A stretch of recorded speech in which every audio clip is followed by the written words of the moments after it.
With every new coach, there should be a new roster, a new way to construct a new culture. That's what the Hornets are dealing with. That's what Michael Jordan has to rectify. Everybody sees Michael Jordan as the former player who could do no wrong and won 6 titles. And when you think of MJ, you think of that Space Jam song like, I believe I can fly. I believe I can touch the sky. Yeah, we think about that. But we don't think of reality. And the reality is he's an owner now. And his problem is he has a lot of players who are past their prime or just athletes who do not want to play defense, a la Gordon Hayward. And if you watch RawTruth long enough, you know the term is called the upper room. And the upper room is pretty much a new territory where older players go to when they're past their prime. They can't do the same stuff they could do anymore. And I'll let these brothers explain it to you better. That for what? For what? That upper room, nigga. The upper room with Jesus. You know what that is? The upper room the motherfucker be singing about? The upper room. Yeah, that's right. Tell you what, you die first, I'm gonna sing at your funeral. I'm gonna just bust up in the motherfucker and go to the upper room. Let them shoot me. I don't give a fuck. They'll take me out singing that motherfucker.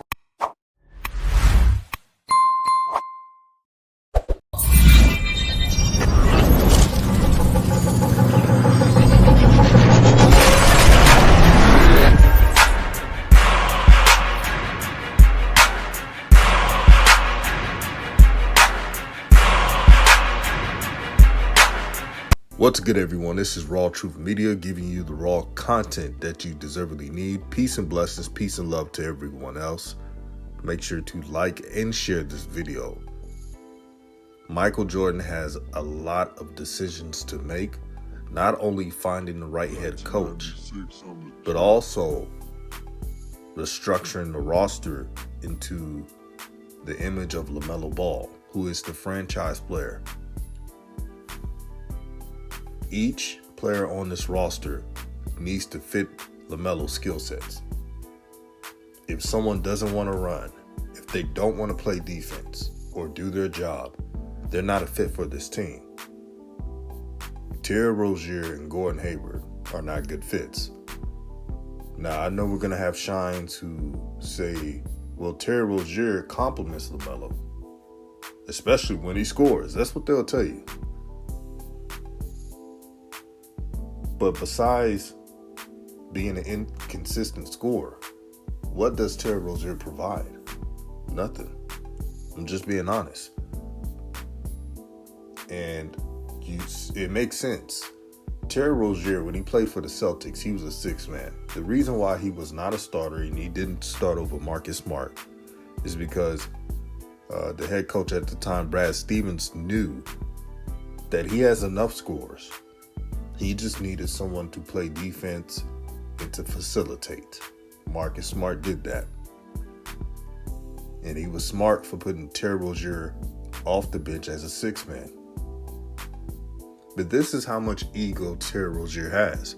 When Kyrie Irving was playing with the Celtics, did you know, you could read articles about this, that him and Kyrie were butting heads because Terry thought he was the guy. And it makes sense because when there were lineups with Terry Rozier and Kyrie Irving, Terry Rozier tried his hardest to take the most shots or take more shots than Kyrie Irving. Fast forward to 2022. We have national media saying, what are the Hornets doing? Or I've heard this before.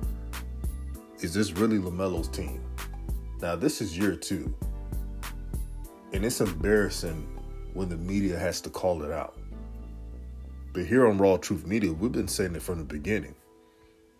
But I guess since we're not ESPN and other buffoon networks, they don't want to take it seriously. But now you see what we've been telling you. This is not how you build winning teams.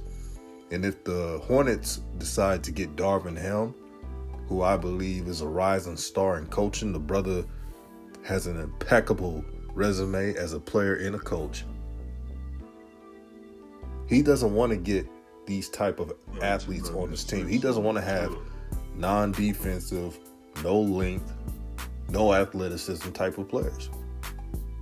And Gordon Hayward, another teammate of LaMelo Ball who has cement feet, doesn't want to run, slows down the pace every time, always gets injured.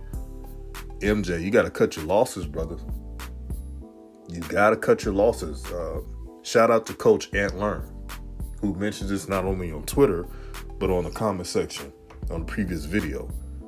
What Coach suggested was to take your losses now. He's absolutely right, which means you have to sweeten the deal. You have to give your trade partner multiple draft picks, and you have to take the back end of Gordon Hayward's contract and Terry Rozier's contract as well. That is the only way.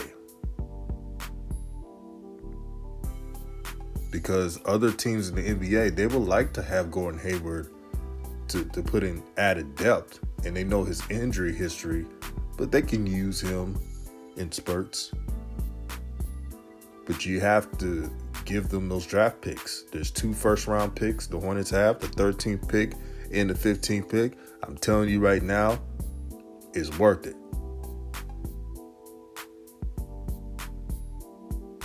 Those 2 players got to be off the team. It's nothing personal. It's just the business of the NBA. It's about LaMelo's future. That's the most important part, especially if you're a Charlotte Hornet fan. Charlotte Hornet organization.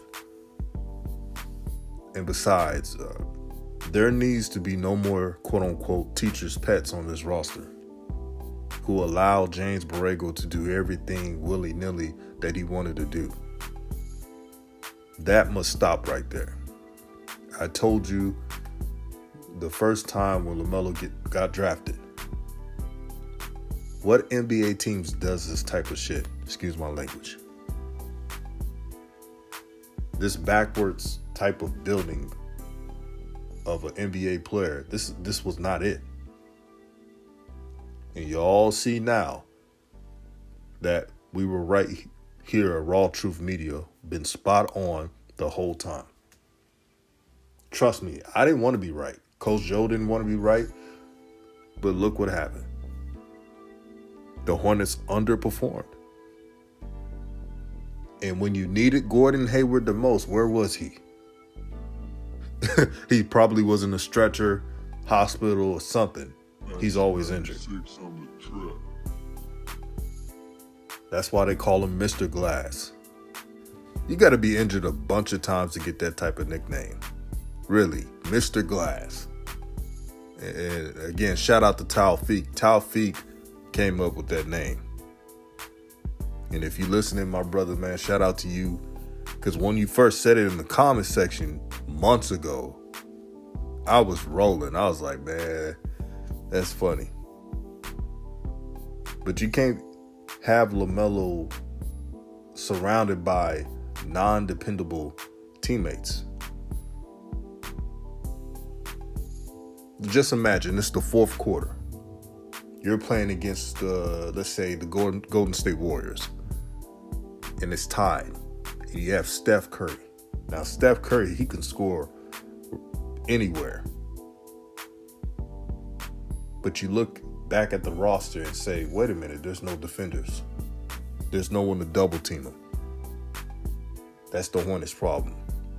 Lack of size, lack of defense, and just things that don't go together. Things that are not a good fit with this current roster structure. That has to be fixed in a major way. MJ, this is the most important offseason for your career as an owner.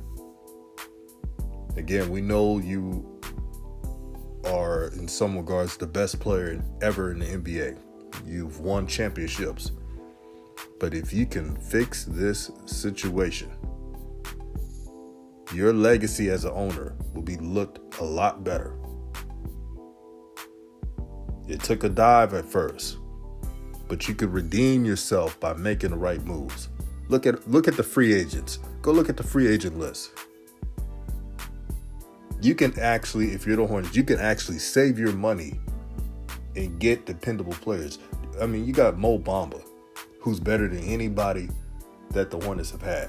If you want to go cheap, and you know the Hornets are cheap. You have guards who are 6'6" and above, who could do their job. You have a chance, Hornets. Look at the Milwaukee Bucks. Look at the Miami Heat.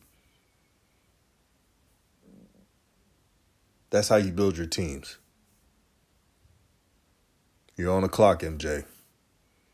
Hopefully you make the right decisions and don't screw it up. This is RawTruth Media, giving you the raw content that you deservedly need. Peace and blessings, peace and love, and I'm out. Hopefully the Hornets can get it together and finally put a team worth watching. And I'm out.